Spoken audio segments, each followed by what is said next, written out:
ఒక రోజున ఏమైందంటే అండి, హ్మ్. ఈ భగవాన్ పూతరేకులు అనే దాని గురించి ఎక్కడెక్కడి నుంచో రావటంలో మన వైజాగ్ నుంచి వచ్చారు. హ్మ్. ఆయన భాషా వేష కొద్దిగా తీరు హ్మ్. ఉందండి. ఈలోగా ఏమైందండి, మన షాప్ ఒకటే అప్పుడు. హ్మ్. హ్మ్. జనం క్యూలో ఉన్నారండి. హ్మ్. హ్మ్. చాలా మంది ఉన్నారు. హ్మ్. 200 అడిగారనుకోండి, హ్మ్. 20 పీసులు ఇస్తున్నారు. హ్మ్. హ్మ్. లేకపోతే 50 పీసులు ఇస్తున్నారు. హ్మ్. ఆయన ఏమనుకున్నారండి, ఎక్కడెక్కడి నుంచో ఎవరెవరికో ఇత్తడి నుంచి వచ్చున్నారు. హ్మ్. 250 అడిగారు. వీళ్ళు 50 ఇచ్చారు. ఆయన నిజంగా హ్మ్. చాలా బాధపడ్డారు సారు. హ్మ్. బాధపడి ఆయన హ్మ్. ఆహా!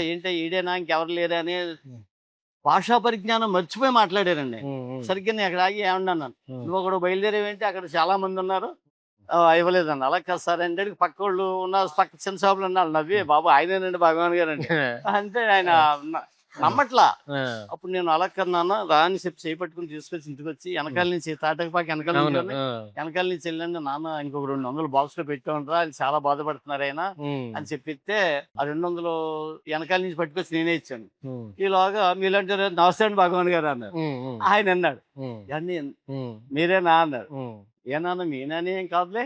హ్మ్. మీరు ఇబ్బంది పడుతున్నారని వచ్చానన్నాను." హ్మ్. అప్పుడు హ్మ్. గవ్వయిన హ్మ్. "ఈయననే భగవాన్ గారు" అంటాడు. హ్మ్. గవ్వ కాళ్ళు పెట్టేస్తున్నారండి ఆయన. హ్మ్. "అబ్బబ్బా! అలా కాదు నాన్న నువ్వు హ్మ్. పట్టుకునే అంత పరిస్థితి కాదు. హ్మ్. అంతే నా పరిస్థితి ఇది. నేను అదే. ఇవ్వలేని ఆ! పరిస్థితి. ఇవ్వలేని పరిస్థితుల్లో అందరికి ఇవ్వాలని. అందరికి ఇవ్వాలనే అంతే. కాన్సెప్ట్ ఆ! నాది. అందరూ వచ్చిన ఎవరిని ఖాళీగా పంపించకూడదు." అవును.